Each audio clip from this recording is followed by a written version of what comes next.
The ninth vibration, L. Adams Beck. There is a place uplifted 9,000 feet in purest air where one of the most ancient tracks in the world runs from India into Tibet. It leaves Simla of the imperial councils by a stately road. It passes beyond, but now narrowing, climbing higher beside the cuds or steep drops to the precipitous valleys beneath, and the rumour of Simla grows distant and the way is quiet. For, owing to the danger of driving horses above the cuds, such baggage as you own must be carried by coolies, and you yourself must either ride on horseback or in the little horseless carriage of the Orient, here drawn and pushed by 4 men. And presently the deodars darken the way with a solemn presence, for these are the friars of the wood, the brethren of the solitude hooded and grave, their breath most austerely pure in the gradually chilling air. Their companies increase, and now the way is through a great wood where it has become a trail and no more, and still it climbs for many miles, and finally a rambling bungalow, small and low, is sighted in the deeps of the trees, a mountain stream from unknown heights falling beside it. And this is known as the house in the woods. Very few people are permitted to go there, for the owner has no care for money and makes no provision for guests. You must take your own servant, and the khansama will cook you such simple food as men expect in the wilds, and that is all. You stay as long as you please, and when you leave, not even a gift to the khansama is permitted. I had been staying in Ranipur of the plains, while I considered the question of getting to Upper Kashmir by the route from Simla along the old way to Chinese Tibet, where I would touch Shipki in the Dalai Lama's territory, and then pass on to Zanskar, and so down to Kashmir. A tremendous route through the Himalaya, and a crowning experience of the mightiest mountain scenery in the world. I was at Ranipur for the purpose of consulting my old friend Olason, now an irrigation official in the Rampur district, a man who had made this journey and nearly lost his life in doing it. It is not now perhaps so dangerous as it was, and my life was of no particular value to anyone but myself, and the plan interested me. I pass over the long discussions of ways and means in the blinding heat of Ranipur. Olason put all his knowledge at my service, and never uttered a word of the envy that must have filled him as he looked at the distant snows cool and luminous in blue air, and shrugging good-natured shoulders, spoke of the work that lay before him on the burning plains until the terrible summer should drag itself to a close. We had vanquished the details and were smoking in comparative silence one night on the veranda, when he said in his slow, reflective way, "You don't like the average hotel, Ormond, and you'll like it still less up Simla way, with all the Simla crowd of grass widows and fellows out for as good a time as they can cram into the hot weather. I wonder if I could get you a permit for the house in the woods while you're waiting to fix up your men and route for Shipki." He explained, and of course I jumped at the chance. It belonged, he said, to a man named Rup Singh, a pandit, or learned man of Ranipur. He had always spent the summer there, but age and failing health made this impossible now, and under certain conditions he would occasionally allow people known to friends of his own to put up there. "And Rup Singh and I are very good friends," Olason said. "I won his heart by discovering the lost Sukh Mandir, or Hall of Pleasure, built many centuries ago by a Maharao of Ranipur for a summer retreat in the great woods far beyond Simla. There are lots of legends about it here in Ranipur. They call it the House of Beauty. Rup Singh's ancestor had been a close friend of the Maharao, and was with him to the end, and that's why he himself set such store on the place. You have a good chance if I ask for a permit." He told me the story, and since it is the heart of my own, I give it briefly. Many centuries ago, the Ranipur kingdom was ruled by the Maharao Rai Singh, a prince of the great lunar house of the Rajputs. Expecting a bride from some faraway kingdom, the name of this is unrecorded, he built the Hall of Pleasure as a summer palace, a house of rare and costly beauty. A certain great chamber he lined with carved figures of the gods and their stories, almost unsurpassed for truth and life. So with the pine trees whispering about it, the secret they sigh to tell, he hoped to create an earthly paradise with this queen, in whom all loveliness was perfected. And then some mysterious tragedy ended all his hopes. It was rumoured that when the princess came to his court, she was, by some terrible mistake, received with insult and offered the position only of one of his women. After that nothing was known. Certain only is it that he fled to the hills, to the home of his broken hope, and there ended his days in solitude, save for the attendance of 2 faithful friends who would not abandon him even in the ghostly quiet of the winter, when the pine boughs were heavy with snow, and a spectral moon stared at the panthers shuffling through the white wastes beneath. Of these two, Rupi Singh's ancestor was one, and in his 35th year, the Maharao died and his beauty and strength passed into legend, and his kingdom was taken by another, and the jungle crept silently over his hall of pleasure, and the story ended. There was not a memory of the place up there, Olesen went on. Certainly I never heard anything of it when I went up to the Shipki in 1904. But I had been able to be useful to Rup Singh, and he gave me a permit for the house in the woods, and I stopped there for a few days shooting. I remember that day so well. I was wandering in the dense woods while my men got their midday grub, and I missed the trail somehow and found myself in a part where the trees were dark and thick and the silence heavy as lead. It was as if the trees were on guard. They stood shoulder to shoulder and stopped the way. Well, I halted, and had a notion there was something beyond that made me doubt whether to go on. I must have stood there 5 minutes hesitating. Then I pushed on, bruising the thick ferns under my shooting boots and stooping under the knotted boughs. Suddenly I tramped out of the jungle into a clearing, and lo and behold a ruined house with blocks of marble lying all about it, and carved pillars and a great roof all being slowly smothered by the jungle. The weirdest thing you ever saw. I climbed some fallen columns to get a better look, and as I did I saw a face flash by at the arch of a broken window. I sang out in Hindustani but no answer, only the echo from the woods. Somehow that dampened my ardor, and I didn't go into what seemed like a great ruined hall, for the place was so eerie and lonely, and looked mighty snaky into the bargain. So I came ingloriously away and told Rup Singh, and his whole face changed. "That is the house of beauty," he said. "All my life have I sought it, and in vain. For friend of my soul, a man must lose himself that he may find himself and what lies beyond. And the trodden path has ever been my doom, and you who have not sought have seen. Most strange are the way of the gods." Later on I knew this was why he had always gone up yearly, thinking and dreaming God knows what. He and I tried for the place together, but in vain, and the whole thing is like a dream. Twice he has let friends of mine stay at the house in the woods, and I think he won't refuse now. Did he ever tell you the story? Never. I only know what I've picked up here. Some horrible mistake about the Rani that drove the man almost mad with remorse. I've heard bits here and there. There's nothing so vital as tradition in India. I wonder what really happened. That we shall never know. I got a little old picture of the Maharao, said to be painted by a Pahari artist. It's not likely to be authentic, but you never can tell. A Brahmin sold it to me that he might complete his daughter's dowry, and hated doing it. May I see it? Why, certainly. Not a very good light, but can do, as the Chinks say. He brought it out rolled in silk stuff, and I carried it under the hanging lamp. A beautiful young man indeed, with the air of race these people have beyond all others. A cold, haughty face, immovably dignified. He sat with his hands resting lightly on the arms of his chair of state.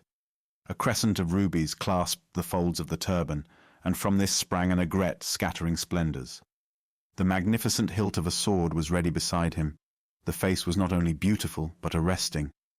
"A strange picture," I said. "The artist has captured the man himself. I can see him trampling on anyone who opposed him, and suffering in the same cold, secret way. It ought to be authentic if it isn't. Don't you know any more?" "Nothing. Well, to bed, and tomorrow I'll see Rup Singh." I was glad when he returned with the permission. I was to be very careful, he said, to make no allusion to the lost palace, for 2 women were staying at the house in the woods, a mother and daughter to whom Rup Singh had granted hospitality because of an obligation he must honor. But with true Oriental distrust of women, he had thought fit to make no confidence to them. I promised and asked Olesen if he knew them. Slightly. Canadians of Danish blood like my own. Their name is Ingmar. Some people think the daughter good-looking. The mother is supposed to be clever, keen on occult subjects which she came back to India to study. The husband was a great naturalist, and the kindest of men. He almost lived in the jungle, and the natives had all sorts of rumors about his powers. You know what they are. They said the birds and beasts followed him about. Any old thing starts a legend. What was the connection with Rup Singh? He was in difficulties and undeservedly, and Ingmar generously lent him money at a critical time, trusting to his honor for repayment. Like most Orientals, he never forgets a good turn, and would do anything for any of the family. except trust the women with any secret he valued. The father is long dead. By the way, Rup Singh gave me a queer message for you. He said, "Tell the Sahib these words, 'Let him who finds water in the desert share his cup with him who dies of thirst.' He is certainly getting very old. I don't suppose he knew himself what he meant. I certainly did not. However, my way was thus smoothed for me, and I took the upward road, leaving Olesen to the long, ungrateful toil of the man who devotes his life to India without sufficient time or knowledge to make his way to the inner chambers of her beauty. There is no harder mistress unless you hold the passkey to her mysteries. There is none of whom so little can be told in words, but who kindles so deep a passion. Necessity sometimes takes me from that enchanted land. But when the latest dawns are shining in my skies, I shall make my feeble way back to her and die at her worshipped feet."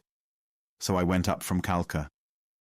I have never liked Simla. It is beautiful enough, 8,000 feet up in the grip of the great hills, looking toward the snows, the famous summer home of the Indian government. Much diplomacy is whispered on Observatory Hill, and many are the lighter diversions of which Mr. Kipling and lesser men have written. But Simla is also a gateway to many things, to the mighty deodar forests that clothe the foothills of the mountains, to Kulu, to the eternal snows, to the old, old bridle way that leads up to the Shipki Pass, and the mysteries of Tibet, and to the strange things told in this story. So I passed through with scarcely a glance at the busy gaiety of the little streets, and the tiny shops where the pretty ladies buy their rouge and powder. I was attended by my servant Ali Khan, a Mohammedan from Nagpur, sent up with me by Olesen with strong recommendation. He was a stout walker, so too am I, and an inveterate dislike to the man-drawn carriage whenever my own legs would serve me, decided me to walk the 16 miles to the house in the woods, sending on the baggage. Ali Khan dispatched it and prepared to follow me, the fine, cool air of the hills giving us a zest. "Subhan Allah! Praise be to God! The air is sweet," he said, stepping out behind me. "What time does the Sahib look to reach the house?" "About 5 or 6. Now, Ali Khan, strike out of the road. You know the way." So we struck up into the glorious pine woods, mountains all about us. Here and there, as we climbed higher, was a little bank of forgotten snow, but spring had triumphed, and everywhere was the waving grace of maidenhair ferns, banks of violets, and strangely beautiful little wild flowers. These woods are full of panthers, but in daytime the only precaution necessary is to take no dog, a dainty they cannot resist. The air was exquisite with the sun-warm scent of pines, and here and there the trees broke away, disclosing mighty ranges of hills, covered with rich blue shadows like the bloom on a plum, the clouds chasing the sunshine over the mountain-sides, and the dark green velvet of the robe of pines. I looked across ravines that did not seem gigantic, and yet the villages on the other side were like a handful of peas, so tremendous was the scale. I stood now and then to see the rhododendrons, forest trees here with great trunks and massive boughs glowing with blood-red blossom, and time went by, and I took no count of it, so glorious was the climb. It must have been hours later when it struck me that the sun was getting low, and that by now we should be nearing the house in the woods. I said as much to Ali Khan. He looked perplexed and agreed. We had reached a comparatively level place, the trail faint but apparent, and it surprised me that we heard no sound of life from the dense wood where our goal must be. "I know not presence," he said. May his face be blackened that directed me. I thought surely I could not miss the way, and yet... We cast back and could see no trail forking from the one we were on. There was nothing for it but to trust to luck and push on. But I began to be uneasy, and so was the man. I had stupidly forgotten to unpack my revolver, and worse, we had no food, and the mountain air is an appetizer, and at night the woods have their dangers, apart from being absolutely trackless. We had not met a living being since we left the road, and there seemed no likelihood of asking for directions. I stopped no longer for views, but went steadily on, Ali Khan keeping up a running fire of low-voiced invocations and lamentations. And now it was dusk, and the position decidedly unpleasant. It was at that moment I saw a woman before us, walking lightly and steadily under the pines. She must have struck into the trail from the side, for she never could have kept before us all the way. A native woman, but wearing the all-concealing burqa, more like a town dweller than a woman of the hills. I put on speed, and Ali Khan, now very tired, toiled on behind me as I came up with her and courteously asked the way. Her face was entirely hidden, but the answering voice was clear and sweet. I made up my mind she was young, for it had the bird-like thrill of youth. If the presence continues to follow this path, he will arrive. It is not far. They wait for him. That was all. It left me with a desire to see the veiled face. We passed on, and Ali Khan looked fearfully back. Ajaib! Wonderful! A strange place to meet one of the Purda Nashin, veiled women, he muttered. What would she be doing up here in the heights? She walked like a Khanum, Khan's wife, and I saw the gleam of gold under the burqa. I turned with some curiosity as he spoke, and lo, there was no human being in sight. She had disappeared from the track behind us, and it was impossible to say where. The darkening trees were beginning to hold the dusk, and it seemed unimaginable that a woman should leave the way and take to the dangers of the woods. Puna Koda, God protect us, said Ali Khan in a shuddering whisper. She was a devil of the wilds. Press on, Sahib. We should not be here in the dark. There was nothing else to do. We made the best speed we could, and the trees grew more dense and the trail fainter between the close trunks, and so the night came bewildering with the expectation that we must pass the night unfed and unarmed in the cold of the heights. They might send out a search party from the house in the woods. That was still a hope, if there were no other. And then, very gradually and wonderfully, the moon dawned over the treetops and flooded the wood with mysterious silver lights, and about her rolled the majesty of the stars. We pressed on into the heart of the night. From the dense black depths we emerged at last. An open glade lay before us, the trees falling back to right and left to disclose what? A long, low house of marble, unlit, silent, bathed in pale splendor and shadow. About it stood great deodars, clothed in clouds of the white blossoming clematis, ghostly and still.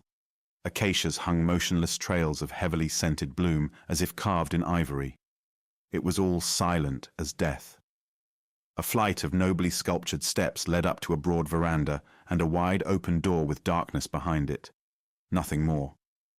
I forced myself to shout in Hindustani, the cry seeming a brutal outrage upon the night, and an echo came back numbed in the black woods. I tried once more, and in vain. We stood absorbed also into the silence. Ya Allah, it is a house of the dead, whispered Ali Khan, shuddering at my shoulder, and even as the words left his lips, I understood where we were. It is the Sukh Mandir, I said. It is the house of the Maharao of Ranipur. It was impossible to be in Ranipur and hear nothing of the dead house of the forest, and Ali Khan had heard. God only knows what tales. In his terror all discipline, all the inborn respect of the native forsook him, and without word or sign he turned and fled along the track, crashing through the forest blind and mad with fear. It would have been insanity to follow him, and in India the first rule of life is that the Sahib shows no fear.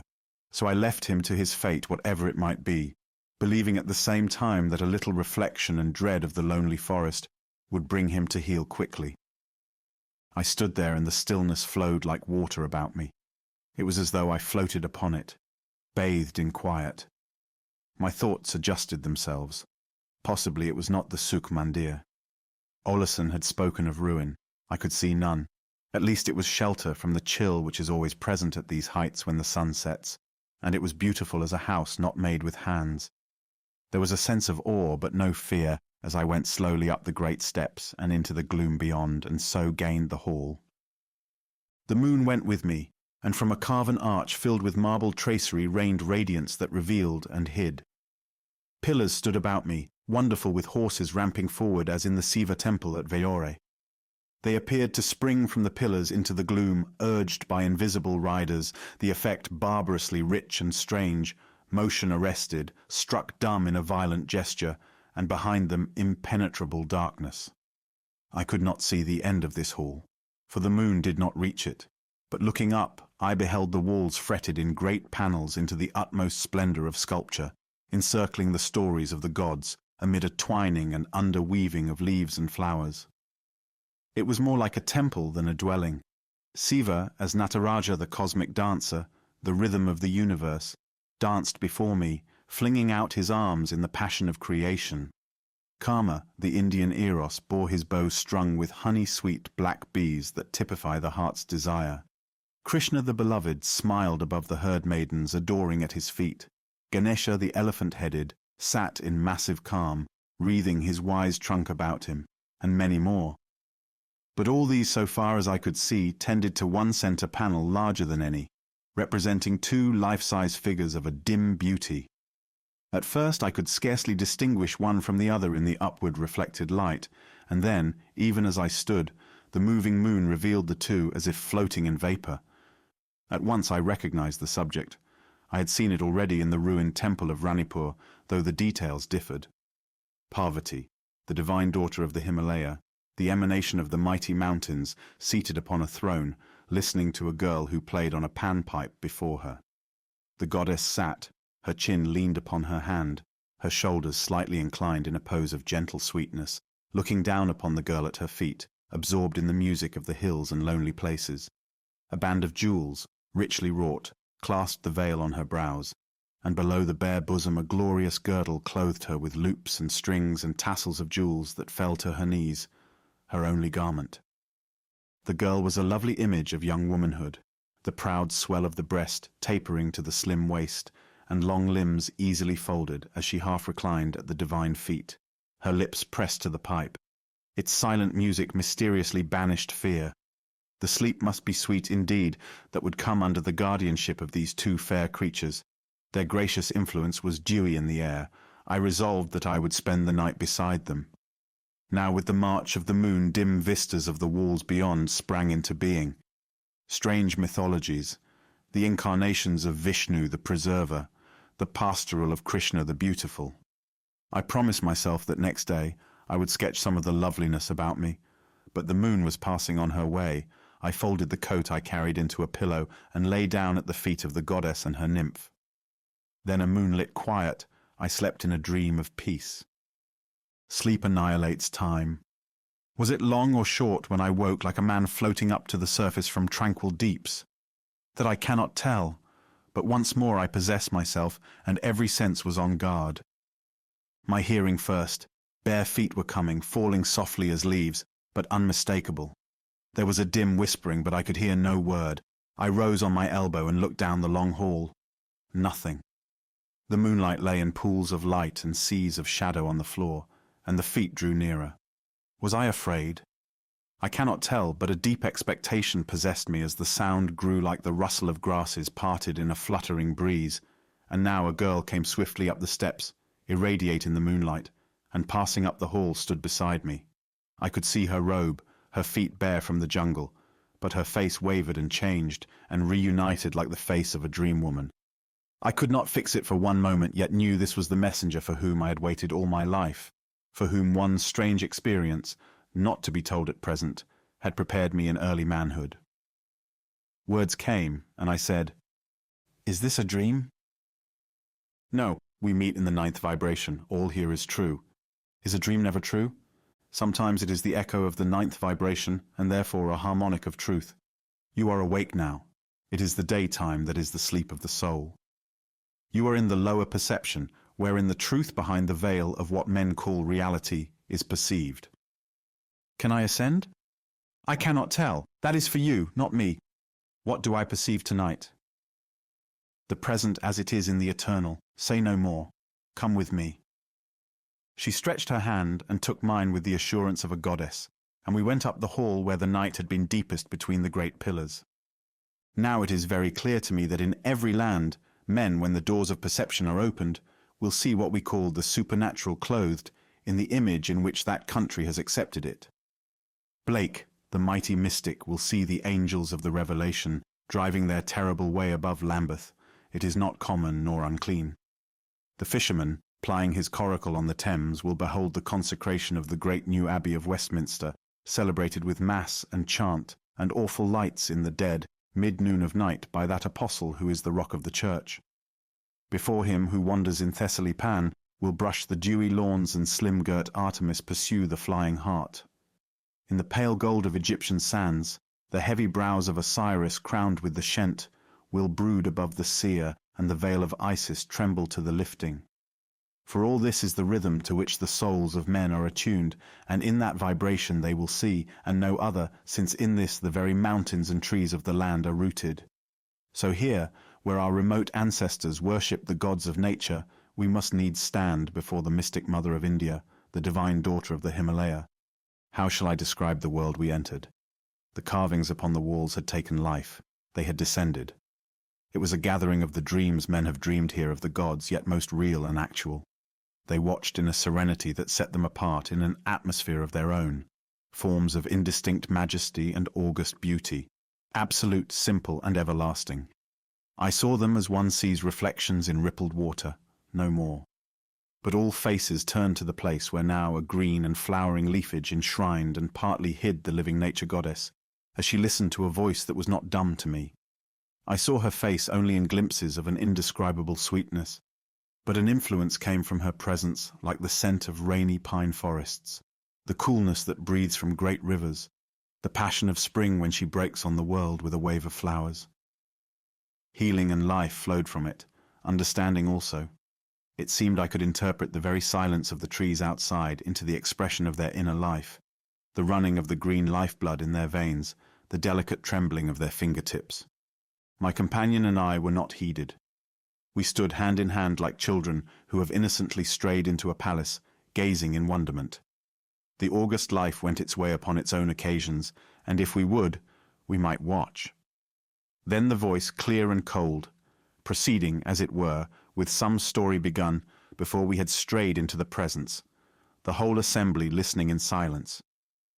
And as it has been, so it will be, for the law will have the blind soul carried into a body which is a record of the sins it has committed, and will not suffer that soul to escape from rebirth into bodies until it has seen the truth.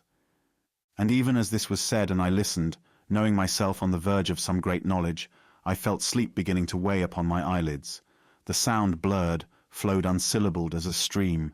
The girl's hand grew light in mine. She was fading, becoming unreal. I saw her eyes like faint stars in a mist. They were gone. Arms seemed to receive me, to lay me to sleep, and I sank below consciousness, and the night took me. When I awoke, the radiant arrows of the morning were shooting into the long hall where I lay. But as I rose and looked about me, strange, most strange, ruin encircled me everywhere. The blue sky was the roof. What I had thought a palace lost in the jungle, fit to receive its king should he enter, was now a broken hall of state. The shattered pillars were festooned with waving weeds. The many-coloured lantana grew between the fallen blocks of marble. Even the sculptures on the walls were difficult to decipher. Faintly I could trace a hand, a foot, the orb of a woman's bosom, the gracious outline of some young god standing above a crouching worshipper. No more. Yes, and now I saw above me as the dawn touched it the form of the dweller in the Vindhya hills, Parvati the beautiful, leaning softly over something breathing music at her feet. Yet I knew I could trace the almost obliterated sculpture only because I had already seen it defined in perfect beauty. A deep crack ran across the marble. It was weathered and stained by many rains, and little ferns grew in the crevices, but I could reconstruct every line from my own knowledge. And how? The Parvati of Ranipur differed in many important details. She stood, bending forward, whereas this sweet lady sat. Her attendants were small satyr-like spirits of the wilds, piping and fluting in place of the reclining maiden. The sweeping scrolls of a great halo encircled her whole person. Then how could I tell what this nearly obliterated carving had been? I groped for the answer and could not find it. I doubted. Were such things here as we do speak about? Or have we eaten of the insane root that takes the reason captive? Memory rushed over me like the sea over dry sands. A girl, there had been a girl. We had stood with clasped hands to hear a strange music, but in spite of the spiritual intimacy of those moments, I could not recall her face. I saw it cloudy against a background of night and dream, the eyes remote as stars, and so it eluded me. Only her presence and her words survived. We meet in the 9th vibration. All here is true. But the 9th vibration itself was dreamland. I had never heard the phrase. I could not tell what was meant, nor whether my apprehension was true or false. I knew only that the night had taken her and the dawn denied her, and that, dream or no dream, I stood there with a pang of loss that even now leaves me wordless. A bird sang outside in the acacias, clear and shrill for day, and this awakened my senses and lowered me to the plain where I became aware of cold and hunger, and was chilled with dew. I passed down the tumbled steps that had been a stately ascent the night before, and made my way into the jungle by the trail, small and lost in fern, by which we had come. Again I wandered, and it was high noon before I heard mule bells at a distance, and thus guided, struck down through the green tangle to find myself, wearied but safe, upon the bridle way that leads to Fargu and the far Shipki. 2 coolies then directed me to the house in the woods. All was anxiety there. Ali Khan had arrived in the night, having found his way under the guidance of blind flight and fear. He had brought the news that I was lost in the jungle and amid the dwellings of demons. It was, of course, hopeless to search in the dark, though the Khansama and his man had gone as far as they dared with lanterns and shouting, and with the daylight they tried again and were even now away. It was useless to reproach the man, even if I had cared to do so. His ready plea was that as far as men were concerned he was as brave as any, which was true enough as I had reason to know later, but that when it came to devilry, the 12 imams themselves would think twice before facing it. Inshallah ta'ala, if the sublime God wills, this unworthy one will one day show the protector of the poor that he is a respectable person and no coward, but it is only the sahibs who laugh in the face of devils. He went off to prepare me some food, consumed with curiosity as to my adventures, and when I had eaten I found my tiny whitewashed cell, for the room was little more, and slept for hours. Late in the afternoon I waked and looked out.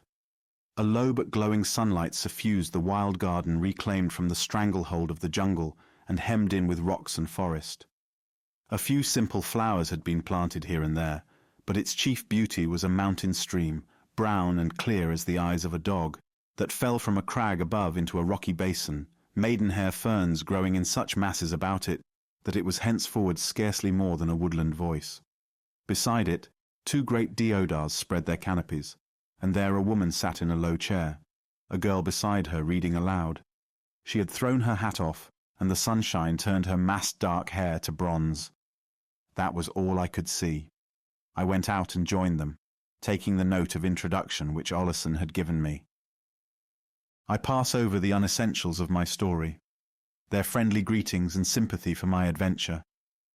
It set us at ease at once, and I knew my stay would be the happier for their presence, though it is not every woman one would choose as a companion in the great mountain country. But what is germane to my purpose must be told, and of this a part is the personality of Brinhild Ingmar. That she was beautiful I never doubted, though I have heard it disputed and smiled inwardly as the disputants urged lip and cheek and shades of rose and lily, weighing and appraising. Let me describe her as I saw her, or rather as I can, adding that even without all this, she must still have been beautiful, because of the deep significance to those who had eyes to see or feel some mysterious element which mingled itself with her presence, comparable only to the delight which the power and spiritual essence of nature inspires in all but the dullest minds. I know I cannot hope to convey this in words. It means little if I say I thought of all quiet, lovely, solitary things when I looked into her calm eyes, that when she moved it was like clear springs renewed by flowing, that she seemed the perfect flowering of a day in June, for these are phrases. Does nature know her wonders when she shines in her strength? Does a woman know the infinite meanings her beauty may have for the beholder? I cannot tell, nor can I tell if I saw this girl as she may have seemed to those who read only the letter of the book and are blind to its spirit, or in the deepest sense as she really was in the sight of that which created her and of which she was a part. Surely it is a proof of the divinity of love that in and for a moment it lifts the veil of so-called reality, and shows each to the other mysteriously perfect and inspiring as the world will never see them, but as they exist in the eternal, and in the sight of those who have learnt that the material is but the dream, and the vision of love the truth. I will say then, for the alphabet of what I knew but cannot tell, that she had the low, broad brows of a Greek nature goddess, the hair swept back wing-like from the temples and massed with a noble luxuriance. It lay like rippled bronze, suggesting something strong and serene in its essence. Her eyes were clear and grey as water, the mouth sweetly curved above a resolute chin. It was a face which recalled a modelling in marble rather than the charming pastel and aquarelle of a young woman's colouring, and somehow I thought of it less as the beauty of a woman than as some sexless emanation of natural things. And this impression was strengthened by her height and the long limbs, slender and strong as those of some youth trained in the pentathlon, subject to the severest discipline, until all that was superfluous was fined away, and the perfect form expressing the true being emerged. The body was thus more beautiful than the face, and I may note in passing that this is often the case, because the face is more directly the index of the restless and unhappy soul within, and can attain true beauty only when the soul is in harmony with its source. She was a little like her pale and wearied mother. She might resemble her still more when the sorrow of this world that worketh death should have had its will of her. I had yet to learn that this would never be, that she had found the open door of escape. We three spent much time together in the days that followed. I never tired of their company, and I think they did not tire of mine, for my wanderings through the world, and my studies in the ancient Indian literatures and faiths with the Pandit Devaswami, were of interest to them both, though in entirely different ways. Mrs. Ingmar was a woman who centered all her interests in books, and chiefly in the scientific forms of occult research. She was no believer in anything outside the range of what she called human experience. The evidences had convinced her of nothing but a force as yet unclassified in the scientific categories, and all her interest lay in the undeveloped powers of brain which might be discovered in the course of ignorant and credulous experiment. We met, therefore, on the common ground of rejection of the so-called occultism of the day, though I knew even then, and how infinitely better now, that her constructions were wholly misleading. Nearly all day she would lie in her chair under the deodars by the delicate splash and ripple of the stream. Living imprisoned in the crystal sphere of the intellect, she saw the world outside, painted in few but distinct colours, small, comprehensible, moving on a logical orbit. I never knew her posed for an explanation. She had the contented atheism of a certain type of French mind, and found as much ease in it as another kind of sweet woman does in her rosary and confessional. "I cannot interest Brinhild," she said when I knew her better. "She has no affinity with science. She is simply a nature worshipper, and in such places as this, she seems to draw life from the inanimate life about her. I have sometimes wondered whether she might not be developed into a kind of bridge between the articulate and the inarticulate, so well does she understand trees and flowers. Her father was like that. He had all sorts of strange power with animals and plants, and thought he had more than he had. He could never realize that the energy of nature is merely mechanical." "You think all energy is mechanical?" "Certainly. We shall lay our finger on the mainspring one day and the mystery will disappear. But as for Brinhild, I gave her the best education possible, and yet she has never understood the conception of a universe moving on mathematical laws to which we must submit in body and mind. She has the oddest ideas. I would not willingly say of a child of mine that she is a mystic, and yet—" She shook her head compassionately, but I scarcely heard. My eyes were fixed on Brinhild, who stood apart, looking steadily out over the snows. It was a glorious sunset, the west vibrating with gorgeous colour spilt over in torrents that flooded the sky. Terrible splendours, hues for which we have no thought, no name. I had not thought of it as music until I saw her face, but she listened as well as saw, and her expression changed as it changes when the pomp of a great orchestra breaks upon the silence. It flashed to the chords of blood red and gold that was burning fire. It softened through the fugue of woven crimson gold and flame, to the melancholy minor of ashes of roses and paling green, and so through all the dying glories that faded slowly to a tranquil grey, and left the world to the silver melody of one sole star that dawned above the ineffable heights of the snows. Then she listened as a child does to a bird, entranced, with a smile like a butterfly on her parted lips. I never saw such a power of quiet. She and I were walking next day among the forest ways, the pine-scented sunshine dappling the dropped frondage. We had been speaking of her mother. "It is such a misfortune for her," she said thoughtfully, "that I am not clever. She should have had a daughter who could have shared her thoughts. She analyzes everything, reasons about everything, and that is quite out of my reach." She moved beside me with her wonderful light step, the poise and balance of a nymph in the Parthenon frieze. "How do you see things?" "See? That is the right word. I see things. I never reason about them. They are. For her they move like figures in a sum. For me every one of them is a window through which one may look to what is beyond." "To where?" "To what they really are, not what they seem." I looked at her with interest. "Did you ever hear of the double vision?" For this is a subject on which the spiritually learned men of India, like the great mystics of all the faiths, have much to say. I had listened with bewilderment and doubt to the expositions of my Pandit on this very head. Her simple words seemed for a moment the echo of his deep and searching thought, yet it surely could not be. Impossible. Never. "What does it mean?" She raised clear, unveiled eyes. "You must forgive me for being so stupid, but it is my mother who is at home with all these scientific phrases. I know none of them. It means that for some people the material universe, the things we see with our eyes, is only a mirage or, say, a symbol, which either hides or shadows forth the eternal truth. And in that sense they see things as they really are, not as they seem to the rest of us. And whether this is the statement of a truth or the wildest of dreams, I cannot tell." She did not answer for a moment, then said, "Are there people who believe this? Know it?" "Certainly. There are people who believe that thought is the only real thing, that the whole universe is thought made visible, that we create with our thoughts the very body by which we shall react on the universe in lives to be." "Do you believe it?" "I don't know. Do you?"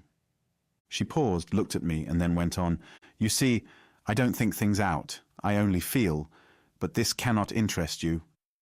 I felt she was eluding the question. She began to interest me more than anyone I had ever known. She had extraordinary power of a sort. Once in the woods, where I was reading in so deep a shade that she never saw me, I had an amazing vision of her. She stood in a glade with the sunlight and shade about her. She had no hat, and a sunbeam turned her hair to pale bronze. A small, bright April shower was falling through the sun, and she stood in pure light that reflected itself in every leaf and grass blade. But it was nothing of all this that arrested me, beautiful as it was. She stood as though life were for the moment suspended. Then, very softly, she made a low, musical sound, infinitely wooing, from scarcely parted lips, and instantly I saw a bird of azure plumage flutter down and settle on her shoulder, pluming himself there in happy security. Again she called softly, and another followed the first. 2 flew to her feet, 2 more to her breast and hand. They caressed her, clung to her, drew some joyous influence from her presence. She stood in the glittering rain like spring with her birds about her, a wonderful sight. Then, raising one hand gently with the fingers thrown back, she uttered a different note, perfectly sweet and intimate, and the branches parted, and a young deer with full bright eyes fixed on her advanced and pushed a soft muzzle into her hand.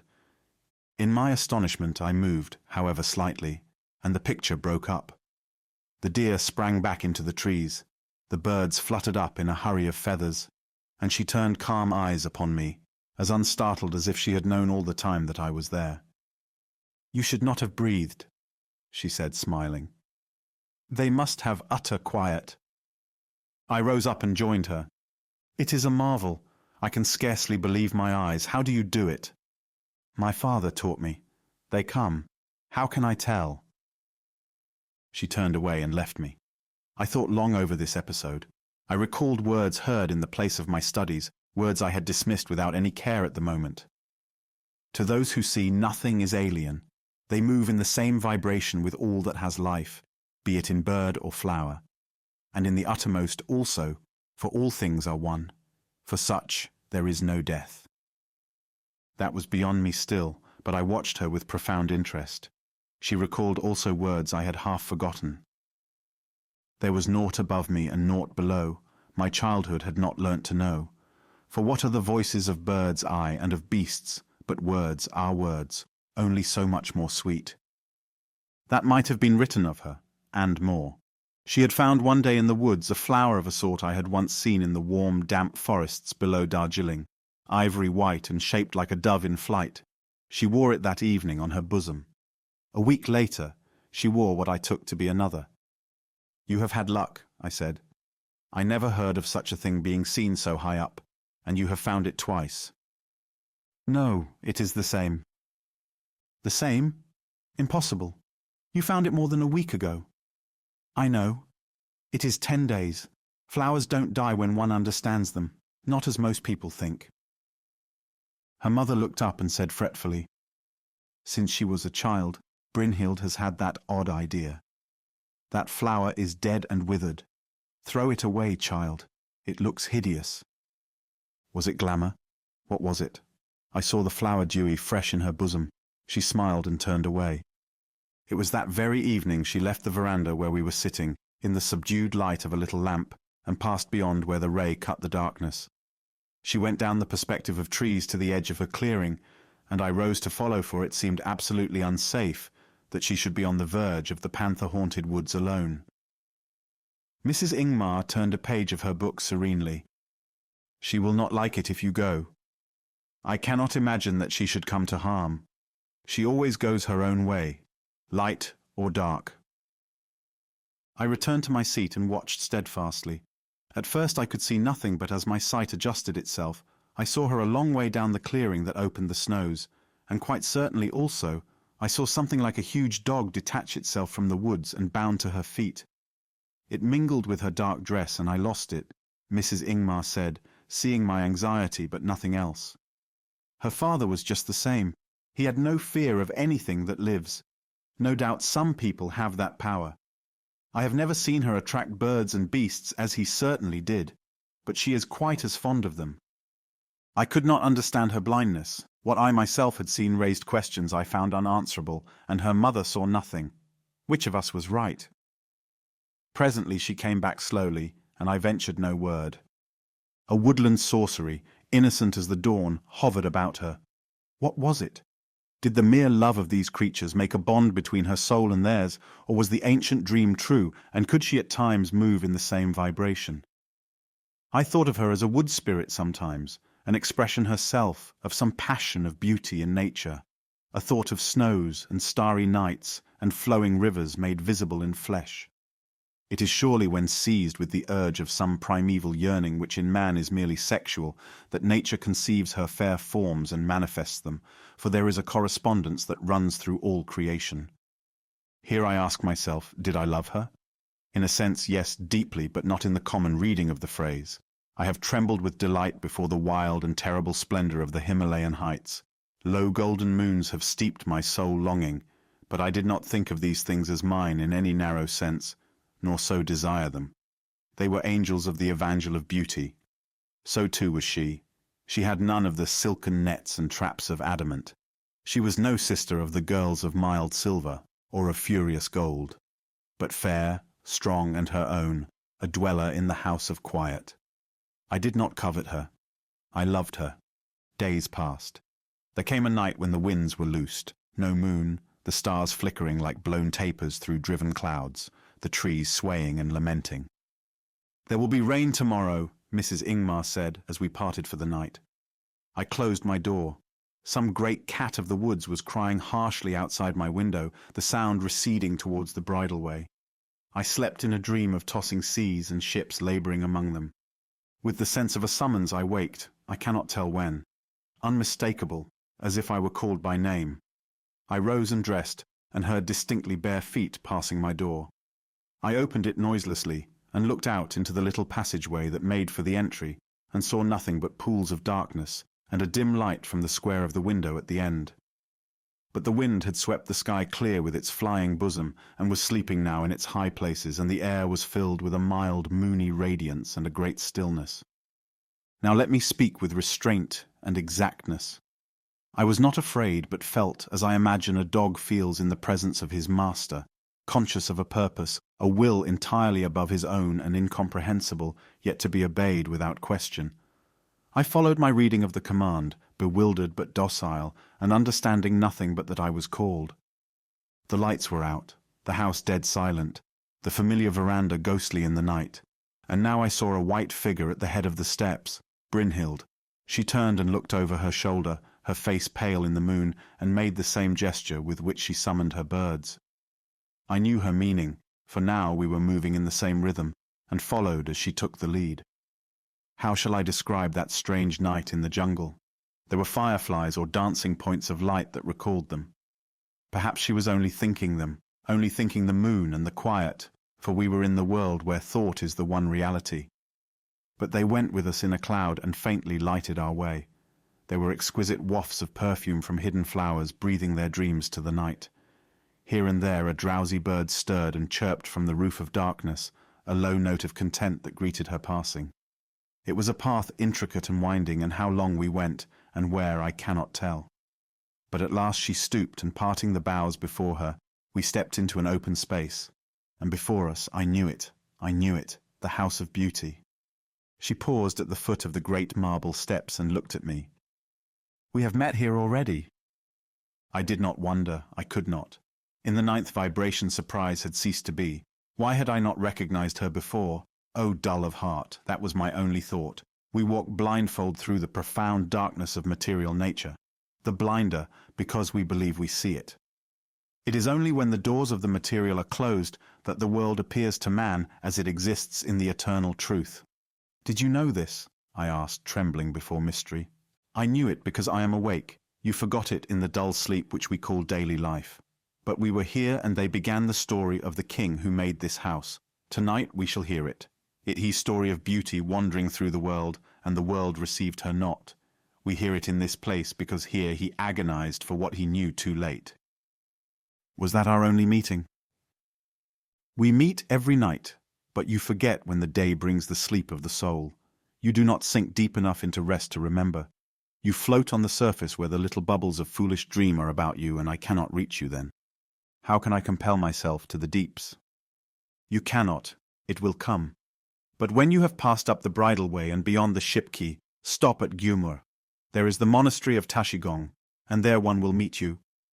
"His name?" "Stephen Clifton. He will tell you what you desire to know. Continue on then with him to Yarkhand. There in the ninth vibration we shall meet again. It is a long journey, but you will be content." "Do you certainly know that we shall meet again?" "When you have learnt, we can meet when we will. He will teach you the Laya Yoga. You should not linger here in the woods any longer. You should go on. In 3 days it will be possible." "But how have you learnt, a girl and young?" "Through a close union with nature. That is one of the 3 roads. But I know little as yet. Now take my hand and come." "One last question. Is this house ruined and abject as I have seen it in the daylight, or royal and the house of gods as we see it now? Which is truth?" "In the day you saw it in the empty illusion of blind thought. Tonight, eternally lovely as in the thought of the man who made it. Nothing that is beautiful is lost, though in the sight of the unwise it seems to die. Death is in the eyes we look through. When they are cleansed, we see life only. Now, take my hand and come. Delay no more." She caught my hand and we entered the dim magnificence of the great hall. The moon entered with us. Instantly, I had the feeling of supernatural presence. Yet I only write this in deference to common use, for it was absolutely natural, more so than any I have met in the state called daily life. It was a thing in which I had a part, and if this was supernatural, so also was I. Again I saw the Dark One, the beloved, the young Krishna, above the women who loved him. He motioned with his hand as we passed, as though he waved us smiling on our way. Again the dancers moved in a rhythmic tread to the feet of the mountain goddess. Again we followed to where she bent to hear. But now solemn listening faces crowded in the shadows about her, grave eyes fixed immovably upon what lay at her feet. A man, submerged in the pure light that fell from her presence. His dark face stark and fine, lips locked, eyes shut, arms flung out crosswise in utter abandonment, like a figure of grief invisibly crucified upon his shame. I stopped a few feet from him, arrested by a barrier I could not pass. Was it sleep or death or some mysterious state that partook of both? Not sleep, for there was no flutter of breath. Not death, no rigid immobility struck chill into the air. It was the state of subjection, where the spirit set free lies tranced in the mighty influences which surround us invisibly until we have entered, though but for a moment, the ninth vibration. And now, with these listeners about us, a clear voice began, and stirred the air with music. I have since been asked in what tongue it spoke and could only answer that it reached my ears in the words of my childhood, and that I know whatever that language had been, it would so have reached me. Great lady, hear the story of this man's fall, for it is the story of man. Be pitiful to the blind eyes and give them light. There was long since in Ranipur a mighty king, and at his birth the wise men declared that unless he cast aside all passions that debase the soul, relinquishing the lower desires for the higher, until a princess laden with great gifts should come to be his bride, he would experience great and terrible misfortunes. And his royal parents did what they could to possess him with this belief, but they died before he reached manhood. Behold him then, a young king in his palace surrounded with splendor. How should he withstand the passionate crying of the flesh, or believe that through pleasure comes satiety, and the loss of that in the spirit whereby alone pleasure can be enjoyed? For his gift was that he could win all hearts. They swarmed round him like hiving bees, and hovered about him like butterflies. Sometimes he brushed them off. Often he caressed them, and when this happened, each thought proudly, I am the royal favourite. There is none other than me. Also the princess delayed, who would be the crest jewel of the crown, bringing with her all good and the blessing of the high gods, and in consequence of all these things the king took such pleasures as he could, and they were many, not knowing they darken the inner eye, whereby what is royal is known through disguises. Most pitiful to see, beneath the close-shut lids of the man at the feet of the dweller in the heights, tears forced themselves, as though a corpse dead to all else lived only to anguish. They flowed like blood drops upon his face as he lay enduring, and the voice proceeded. What was the charm of the king? Was it his stately height and strength, or his faithless gaiety, or his voice deep and soft as the sitar when it sings of love? His women said, some one thing, some another, but none of these ladies were of royal blood, and therefore they knew not. Now one day the all-privileged jester of the king said, laughing harshly, Maharaj, you divert yourself. But how if, while we feast and play, the far-away princess glided past and was gone, unknown and unwelcomed? And the king replied, Fool, content yourself. I shall know my princess, but she delays so long that I weary. Now, in a faraway country was a princess, daughter of the greatest, and her father hesitated to give her in marriage to such a king, for all reported that he was faithless of heart. But having seen his portrait, she loved him, and fled in disguise from the palaces of her father, and being captured she was brought before the king in Ranipur. He sat upon a cloth of gold, and about him was the game he had killed in hunting, in great masses of ruffled fur and plumage, and he turned the beauty of his face carelessly upon her, and as the princess looked upon him, her heart yearned to him, and he said in his voice that was like the male string of the cedar, Little slave, what is your desire? Then she saw that the long journey had scarred her feet, and dimmed her hair with dust, and that the king's eyes, worn with days and nights of pleasure, did not pierce her disguise. Now in her land it is a custom that the blood royal must not proclaim itself, so she folded her hands and said gently, A place in the household of the king. And he, hearing that the waiting slave of his chief favourite Jayashri was dead, gave her that place. So the princess attended on those ladies, courteous and obedient to all authority as beseemed her royalty, and she braided her bright hair so that it hid the little crowns which the princesses of her house must wear always in token of their rank, and every day her patience strengthened. Sometimes the king, carelessly desiring her laughing face and sad eyes, would send for her to while away an hour, and he would say, Dance, little slave, and tell me stories of the far countries. You quite unlike my women, doubtless because you are a slave. And she thought, No, but because I am a princess. But this she did not say. She laughed and told him the most marvellous stories in the world, until he laid his head upon her warm bosom, dreaming awake. There were stories of the great Himalayan solitudes where in the winter nights the white tiger stares at the witches' dance of the northern lights, dazzled by the hurtling of their myriad spears. And she told how the king eagle, hanging motionless over the peaks of Gaurisankar, watches with golden eyes for his prey, and falling like a plummet strikes its life out with his clawed heel, and screaming with triumph, bears it to his fierce mate in her cranny of the rocks. A gallant story, the king would say. More, Then she told of the tropical heats, and the stealthy, deadly creatures of forest and jungle, and the blue lotus of Buddha swaying on the still lagoon, and she spoke of loves of men and women, their passion and pain and joy. And when she told of their fidelity and valor and honor that death cannot quench, her voice was like the song of a minstrel. For she had read all the stories of the ages, and the heart of a princess told her the rest. And the king listened unwearying, though he believed this was but a slave. The face of the man at the feet of the dweller in the heights twitched in a white agony. Pearls of sweat were distilled upon his brows, but he moved neither hand nor foot, enduring as in a flame of fire, and the voice continued. So one day, in the misty green of the spring, while she rested at his feet in the garden pavilion, he said to her, "Little slave, why do you love me?" And she answered proudly, "Because you have the heart of a king." He replied slowly, "Of the women who have loved me, none gave this reason, though they gave many."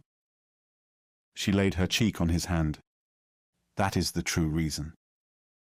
But he drew it away and was vaguely troubled, for her words, he knew not why, reminded him of the faraway princess and of things he had long forgotten, and he said, "What does a slave know of the hearts of kings?" And that night he slept or waked alone. Winter was at hand with its blue and cloudless days, and she was commanded to meet the king where the lake lay still and shining like an ecstasy of bliss, and she waited with her chin dropped into the cup of her hands, looking over the water with eyes that did not see, for her whole soul said, "How long, O my sovereign lord, how long before you know the truth, and we enter together into our kingdom?" As she sat, she heard the king's step, and the colour stole up into her face in a flush like the earliest sunrise. "He is coming," she said, and again, "He loves me." So he came beside the water walking slowly. But the king was not alone. His arm embraced the latest come beauty from Samarkand, and with his head bent, he whispered in her willing ear. Then clasping her hands, the princess drew a long sobbing breath, and he turned and his eyes grew hard as blue steel. "Go, slave," he cried. "What place have you in King's Gardens? Go, let me see you no more." The man lying at the feet of the dweller in the heights raised a heavy arm and flung it above his head, despairing, and it fell again on the cross of his torment. And the voice went on. And as he said this, her heart broke, and she went and her feet were weary. So she took the wise book she loved and unrolled it until she came to a certain passage, and this she read twice. "If the heart of a slave be broken, it may be mended with jewels and soft words, but the heart of a princess can be healed only by the king who broke it, or in Yamapura, the city under the sunset where they make all things new. Now Yama, the lord of this city, is the lord of death." And having thus read, the princess rolled the book and put it from her. And next day the king said to his women, "Send for her," for his heart smote him, and he desired to atone royally for the shame of his speech. And they sought and came back, saying, "Maharaj, she is gone, we cannot find her." Fear grew in the heart of the king, a nameless dread, and he said, "Search." And again they sought and returned, and the king was striding up and down the great hall, and none dared cross his path. But trembling they told him, and he replied, "Search again. I will not lose her, and slave though be, she shall be my queen." So they ran, dispersing to the four quarters, and King strode up and down the hall, and loneliness kept step with him, and clasped his hand and looked his eyes. Then the youngest of the women entered with a tale to tell. "Majesty, we have found her. She lies beside the lake. When the birds fled this morning, she fled with them, but upon a longer journey, even to Yamapura, the city under the sunset." And the king said, "Let none follow." And he strode forth swiftly, white with thoughts he dared not think. The princess lay among the gold of the fallen leaves. All was gold, for her bright hair was outspread in shining waves, and in it shone the glory of the hidden crown. On her face was no smile, only at last was revealed the patience she had covered with laughter so long that even the voice of the king could not now break it into joy. The hands that had clung, the swift feet that had run beside his, the tender body, mighty to serve and to love, lay within touch but farther away, than the uttermost star was the faraway princess, known and loved too late. And he said, "My princess, oh my princess," and laid his head on her cold bosom. "Too late," a harsh voice croaked beside him, and it was the voice of the jester who mocks at all things. "Too late, oh madness, to despise the blood royal because it humbled itself to service, and so was doubly royal." The faraway princess came laden with great gifts, and to her the king's gift was the wage of a slave and a broken heart. "Cast your crown and scepter in the dust, O king of fools." The man at the feet of the dweller in the heights moved, some dim word shaped upon his locked lips. She listened in a divine calm. It seemed that the very gods drew nearer. Again the man essayed speech, the body dead, life only in the words that none could hear. The voice went on. But the princess, flying wearily because of the sore wound in her heart, came at last to the city under the sunset, where the Lord of Death rules in the House of Quiet, and was there received with royal honors, for in that land are no disguises. And she knelt before the secret one, and in a voice broken with agony entreated him to heal her. And with veiled and pitying eyes he looked upon her, for many and grievous as are the wounds he has healed, this was more grievous still. And he said, "Princess, I cannot, but this I can do. I can give a new heart in a new birth, happy and careless as the heart of a child. Take this escape from the anguish you endure and be at peace."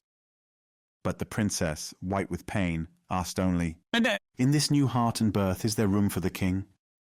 And the Lord of Peace replied, "None. He too will be forgotten." Then she rose to her feet. "I will endure, and when he comes I will serve him once more. If he will, he shall heal me, and if not, I will endure forever."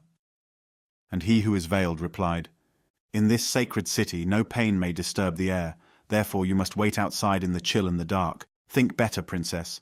Also he must pass through many rebirths, because he beheld the face of beauty unveiled and knew her not.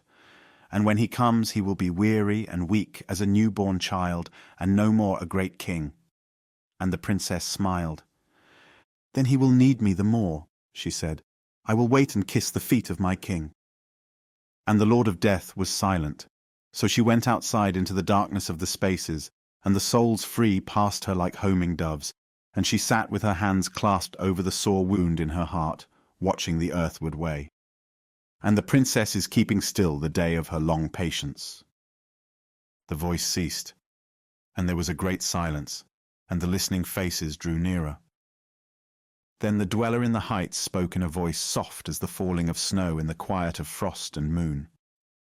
I could have wept myself blind with joy to hear that music. More I dare not say. He is in the lower state of perception. He sorrows for his loss. Let him have one instant's light that still he may hope. She bowed above the man, gazing upon him as a mother might upon her sleeping child. The dead eyelids stirred, lifted. A faint gleam showed beneath them, an unspeakable weariness. I thought they would fall unsatisfied.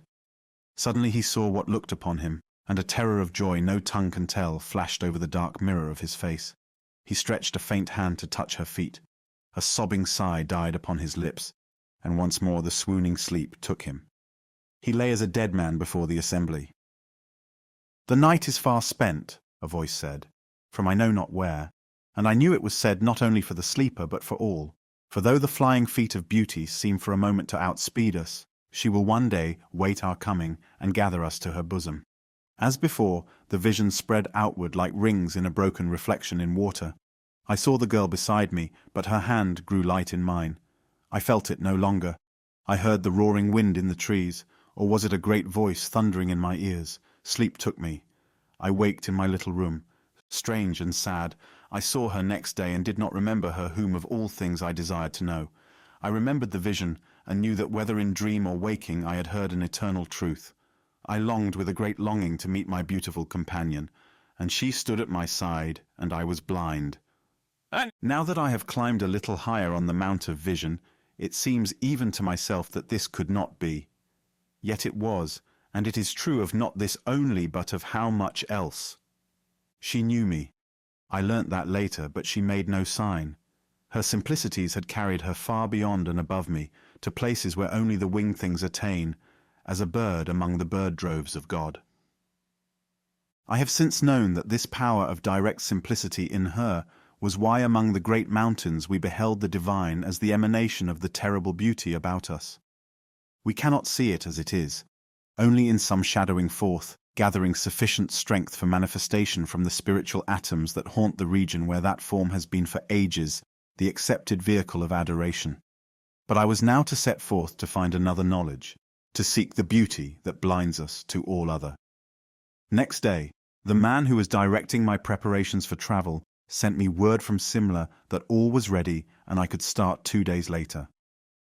I told my friends the time of parting was near. But it was no surprise to me, I added, for I had heard already that in a very few days I should be on my way. Mrs. Ingmar was more than kind. She laid a frail hand on mine. We shall miss you indeed. If it is possible to send us word of your adventures in those wild solitudes, I hope you will do it. Of course, aviation will soon lay bare their secrets and leave them no mysteries, so you don't go too soon. One may worship science, and yet feel it injures the beauty of the world. But what is beauty compared with knowledge? Do you never regret it? I asked. Never, dear Mr. Ormond. I am a worshipper of hard facts, and however hideous they may be, I prefer them to the prismatic colours of romance. Brinhild, smiling, quoted, "Their science roamed from star to star, and then itself found nothing greater. What wonder? In a Leyden jar, they bottled the Creator?" "There is nothing greater than science," said Mrs. Ingmar, with soft reverence. "The mind of man is the foot rule of the universe." She meditated for a moment, and then added that my kind interests in their plans decided her to tell me that she would be returning to Europe and then to Canada in a few months, with a favourite niece as her companion, while Brinhild would remain in India with friends in Multan for a time. I looked eagerly at her, but she was lost in her own thoughts, and it was evidently not the time to say more. If I had hoped for a vision before I left the neighbourhood of that strange house of beauty, where a spirit imprisoned appeared to await the day of enlightenment, I was disappointed. These things do not happen as one expects or would choose. The wind bloweth where it listeth until the laws which govern the inner life are understood, and then we would not choose if we could, for we know that all is better than well. In this world, either in the blinded sight of daily life or in the clarity of the true sight, I have not since seen it. But that has mattered little, for having heard an authentic word within its walls, I have passed on my way elsewhere. Next day a letter from Olason reached me. "Dear Ormond, I hope you have had a good time at the house in the woods. I saw Rupp Singh a few days ago, and he wrote the odd message I enclose. You know what these natives are, even the most sensible of them, and you will humour the old fellow, for he ages very fast, and I think is breaking up. But this was not what I wanted to say. I had a letter from a man I had not seen for years, a fellow called Stephen Clifton, who lives in Kashmir. As a matter of fact, I had forgotten his existence, but evidently he has not repaid the compliment, for he writes as follows. No, I had better send you the note, and you can do as you please. I'm rushed off my legs with work, and the heat is hell with the lid off. But the rest was of no interest, except to a friend of years' standing. I read Rupp Singh's message first. It was written in his own tongue. To the honoured one who has attained to the favour of the favourable. You have with open eyes seen what this humble one has dreamed but has not known. If the thing be possible, write me this word that I may depart in peace. With that one who in a former birth you loved, all is well. Fear nothing for him. The way is long, but at the end the lamps of love are lit and the unstruck music is sounded. He lies at the feet of mercy, and there awaits his hour. And if it be not possible to write these words, write nothing, O honoured, for though it be in the hells my soul shall find my king, and again I shall serve him as once I served. I understood and wrote those words as he had written them. Strange mystery of life, that I who had not known should see, and that this man whose fidelity had not deserted his broken king in his utter downfall should have sought with passion for one sight of the beloved face across the waters of death, and sought in vain.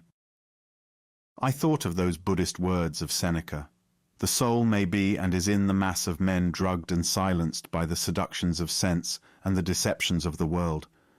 But if, in some moment of detachment and elation, when its captors and jailers relax their guard, it can escape their clutches, it will seek at once the region of its birth and its true home. Well, the shell must break before the bird can fly, and the time drew near for the faithful servant to seek his lord. My message reached him in time and gladdened him. I turned then to Clifton's letter. Dear Oleson, you will have forgotten me, and feeling sure of this, I should scarcely have intruded a letter into your busy life, were it not that I remember your good nature as a thing unforgettable, though so many years have gone by. I hear of you sometimes when sleigh comes up the Sind Valley, for I often camp at Sonamarg, and above the Zojila and farther. I want you to give a message to a man you know who should be expecting to hear from me. Tell him I shall be at the Tashigong Monastery when he reaches Gumur beyond the Shipki. Tell him I have the information he wants, and I will willingly go on with him to Yarkhand and his destination. He need not arrange for men beyond Gumur. All is fixed. So sorry to bother you, old man, but I don't know Ormond's address, except that he was with you and has gone up similar way, and of course he will be keen to hear the thing is settled. Amazing. I remembered the message I had heard, and this man's words rang true and kindly, but what could it mean? I really did not question farther than this, for now I could not doubt that I was guided. Stronger hands than mine had me in charge, and it only remained for me to set forth in confidence and joy to an end that as yet I could not discern. I turned my face gladly to the wonder of the mountains. Gladly, but with a reservation. I was leaving a friend, and one whom I dimly felt might one day be more than a friend, Brinhild Ingmar. That problem must be met before I could take my way. I thought much of what might be said at parting. True, she had the deepest attraction for me, but true also that I now beheld a quest stretching out into the unknown, which I must accept in the spirit of the knight-errant. Dare I then bind my heart to any allegiance which would pledge me to a future inconsistent with what lay before me? How could I tell what she might think of the things which to me were now real and external, the revelation of the only reality that underlies all the seeming? Life can never be the same for the man who has penetrated to this, and though it may seem a hard saying, there can be but a maimed understanding between him and those who still walk amid the phantoms of death and decay. Her sympathy with nature was deep and wonderful, but might it not be that though the earth was eloquent to her, the skies were silent? I was but a beginner myself. I knew little indeed. Dare I risk that little in a sweet companionship which would sink me into the contentment of the life lived by the happily deluded between the cradle and the grave, and perhaps close to me forever that still sphere where my highest hope abides? I had much to ponder, for how could I lose her out of my life? Though I knew not at all whether she who had so much to make her happiness would give me a single thought when I was gone. If all this seem the very uttermost of selfish vanity, forgive a man who grasped in his hand a treasure so new, so wonderful that he walked in fear and doubt, lest it should slip away and leave him in a world darkened forever by the torment of the knowledge that it might have been his, and he had bartered it for the mess of pottage that has bought so many birthrights since Jacob bargained with his weary brother in the tents of Lahai Roy. I thought I would come back later with my prize gained and throwing it at her feet, ask her wisdom in return, for whatever I might not know, I knew well she was wiser than I except in that one shining of the light from Eleusis. I walked alone in the woods thinking of these things, and no answer satisfied me. I did not see her alone until the day I left, for I was compelled by the arrangements I was making to go down to Simla for a night. And now the last morning had come with golden sun, shot mists rolling upward to disclose the far white billows of the sea of eternity, the mountains awaking to their enormous joys. The trees were dripping glory to the steaming earth. It flowed like rivers into their most secret recesses. Moss and flower, fern and leaf floated upon the waves of light, revealing their inmost soul in triumphant gladness. Far off across the valleys a cuckoo was calling, the very voice of spring, and in the green world above my head a bird sang, a feathered joy, so clear, so passionate that I thought the great summer morning listened in silence to his rapture ringing through the woods. I waited until the jubilate was ended, and then went in to bid good-bye to my friends. Mrs. Ingmar bid me the kindest farewell, and I left her serene in the negation of all beauty, all hope save that of a world run on the lines of a model municipality, disease a memory, sewerage, light and air systems perfected. the charted brain sending its costless messages to the outer parts of the habitable globe, and at least 100 years of life with a decent cremation at the end of it, assured to every eugenically born citizen. No more. But I have long ceased to regret that others use their own eyes, whether clear or dim. Better the merest glimmer of light perceived thus than the hearsay of the revelations of others. And by the broken fragments of a bewildered hope, a man shall eventually reach the goal and rejoice in that dawn where the morning stars sing together and the sons of God shout for joy.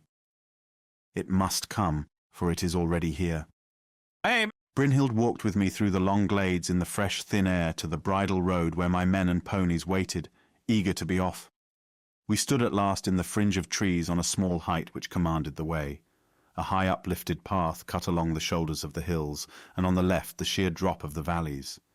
Perhaps 7 or 8 feet in width and dignified by the name of the Great Hindustan and Tibet Road.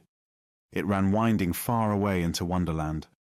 Looking down into the valleys, so far beneath that the solitude seemed to wall them in, I thought of all the strange caravans which have taken this way with tinkle of bells and laughter, now so long silenced, and as I looked, I saw a lost little monastery in a giant crevice, solitary as a planet on the outermost ring of the system, and remembrance flashed into my mind, and I said, I have marching orders that have countermanded my own plans. I am to journey to the Buddhist monastery of Tashigong and there meet a friend who will tell me what is necessary that I may travel to Yarkand and beyond. It will be long before I see Kashmir. In those crystal clear eyes I saw something new to me, a faint smile, half pitying, half sad. Who told you, and where? A girl in a strange place, a woman who has twice guided me. I broke off. Her smile perplexed me. I could not tell what to say.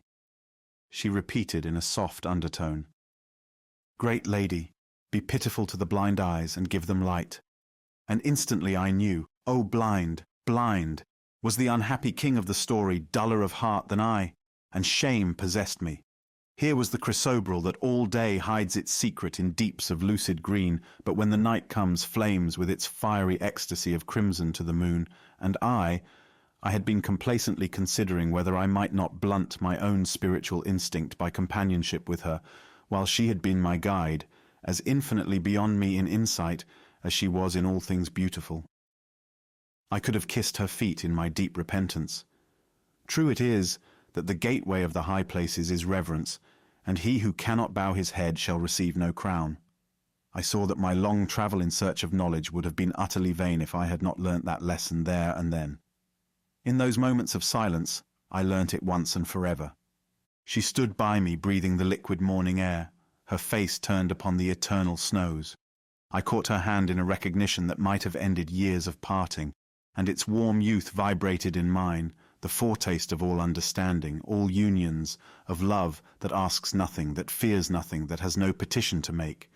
She raised her eyes to mine, and her tears were a rainbow of hope. So we stood in silence that was more than any words, and the golden moments went by. I knew her now for what she was, one of whom it might have been written. I come from where night falls clearer than your morning sun can rise, from an earth that to heaven draws nearer than your visions of paradise. For the dreams that your dreamers dream, we behold them with open eyes. With open eyes. Later I asked the nature of the strange bond that had called her to my side. I do not understand that fully myself, she said. That is part of the knowledge we must wait for. But you have the eyes that see, and that is a tie nothing can break. I had waited long in the house of beauty for you. I guided you there. But between you and me, there is also love. I stretched an eager hand, but she repelled it gently, drawing back a little. Not love of each other, though we are friends, and in the future maybe infinitely more. But have you ever seen a drawing of Blake's, a young man stretching his arms to a white swan which flies from him on wings he cannot stay? That is the story of both our lives. We long to be joined in this life, here and now, to an unspeakable beauty and power whose true believers we are because we have seen and known. There is no love so binding as the same purpose. Perhaps that is the only true love. And so we shall never be apart, though we may never in this world be together again in what is called companionship. We shall meet, I said confidently. She smiled and was silent. Do we follow a will-o'-the-wisp in parting? Do we give up the substance for the shadow? Shall I stay? She laughed joyously. We give a single rose for a rose tree that bears 7 times 7. Daily I see more, and you are going where you will be instructed. As you know, my mother prefers for a time to have my cousin with her to help her with the book she means to write.